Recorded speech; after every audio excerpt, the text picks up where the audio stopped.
पाकिस्तान का भारत में विलय होगा या पाकिस्तान इतिहास से समाप्त होगा।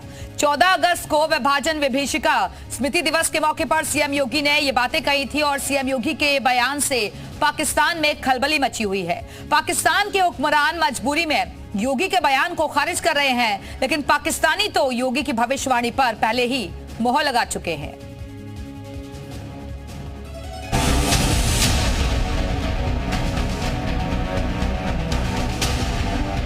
हमें थोड़ा तफसीली बता दें कि जब उन्होंने ये कहा कि पाकिस्तान क्योंकि स्पिरिचुअल रेल्म में एग्जिस्ट नहीं करता, या तो उसका भारत में विलय होगा या पाकिस्तान इतिहास से समाप्त होगा, हमेशा के लिए समाप्त होगा। या तो वो बात कर रहे थे कि हम शायद एक कौम नहीं हैं, तो हमारा तो सारा कौम वो इस्लाम की बुनियाद पे है।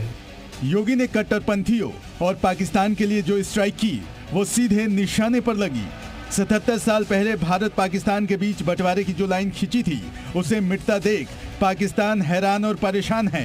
पाकिस्तान के हुक्मरान हकीकत से मुंह मोड़कर इस्लाम मुसलमान गुनगुनाकर अपनी आवाम को धर्म की पहेली में उलझाने की कोशिश में लगे हैं। या तो वो बात कर रहे थे कि हम शायद एक कौम नहीं हैं, हमारा तो बल्कि अगर देखा जाए तो हमारा तो सारा कौमी तशख़्ख़ुस भी जो है वो इस्लाम की बुनियाद पे है, स्पिरिचुअल है, as a matter of fact, ideological है, स्पिरिचुअल है। तो ये तमाम चीज़ें आपस में इंटरलिंक्ड होती हैं। फिर मुझे समझ नहीं आता कि कहाँ से ये जो है महर्षि औरबिंदु साहब ने भी ये आइडिया लिया और उसके बाद जो है योगी आदित्यनाथ ने मुनासिब समझा कि इसको वो दोहराएं। जिस पाकिस्तान की पहचान आतंक के गढ़, कट्टरता के पंथ और दुनिया से भीख मांगने की है, वो पाकिस्तान आध्यात्म दर्शन का ज्ञान बांट रहा है।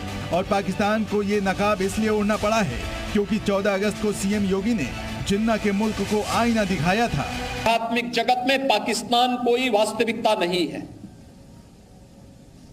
या तो उसका भारत में विलय होगा या पाकिस्तान इतिहास से समाप्त होगा, हमेशा के लिए समाप्त होगा। सीएम योगी के इस बयान को काउंटर करने के लिए इस्लाम और मुसलमान की लकीर खींचकर अपनी दलीलों में वजन लाने की कोशिश की।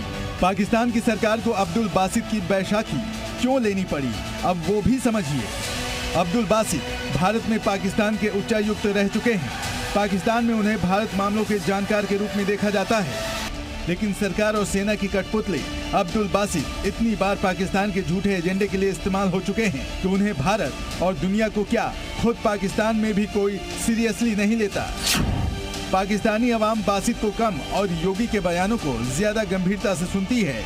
ये पहली बार नहीं है जब योगी ने पाकिस्तान के खत्म होने की भविष्यवाणी की थी। और सुनिए तब पाकिस्तानी अवाम ने किस तरह जमीन से इस भविष्यवाणी पर मुहर लगाई थी। क्योंकि जो पाकिस्तान के हालात है ना, तो मेरे ख्याल में अगर उनके पास चला भी जाए तो वो बड़े सुकून में आ जाएंगे। आजाद कश्मीर के लोग सुकून में आ जाएंगे इंडिया के साथ जाके। आपको नहीं लगता? कश्मीर के इनसे पूछें कि इनके इलाके में कितने स्कूल हैं, गर्ल्स के स्कूल कितने हैं, हाई स्कूल कितने हैं और कॉलेजेस कितने हैं, और आप छोटी सी रिसर्च कर लें, यही आप नंबर जाके जम्मू कश्मीर में चेक कर लें। हमारे पास है क्या और आप ये बताएं, कलमे के अलावा हमारे पास क्या है? अवाम को धर्म की भांग में डुबोकर पाकिस्तानी हुक्मरान आसमानी बयान दे रहे हैं, पर अवाम जान चुकी है कि जिस धर्म के नाम पर मुल्क मिला 77 साल बाद भी धर्म का वही झुनझुना थमाया जा रहा है, क्योंकि पाकिस्तान की उपलब्धियां कुछ इस तरह की हैं। इन दिनों पाकिस्तान दुनिया की संस्थाओं से मिलने वाले कर्ज से आटा और दाल खरीदता है। दुनिया भर में आतंकियों के लिए सबसे बड़ा एक्सपोर्ट सेंटर इस्लामाबाद ने बनाया है, और ये दुनिया का एकमात्र देश है जहां पर प्राइम मिनिस्टर सिर्फ मुहर है, असली ताकत सेना के पास है। 77 सालों तक इस भंवर में फंसी पाकिस्तानी कौम को समझ आने लगा है कि उनकी बदहाली की जिम्मेदार कोई और नहीं बल्कि सेना और हुक्मरान है। और अब जनता की तरफ से यलगार तेज हो रही है, यानी जिन्ना के मुल्क का वही अंजाम होने वाला है जिसका जिक्र सीएम योगी ने किया। या तो उसका भारत में विलय होगा या पाकिस्तान इतिहास से समाप्त होगा, हमेशा के लिए समाप्त होगा। ब्यूरो रिपोर्ट, जी मीडिया।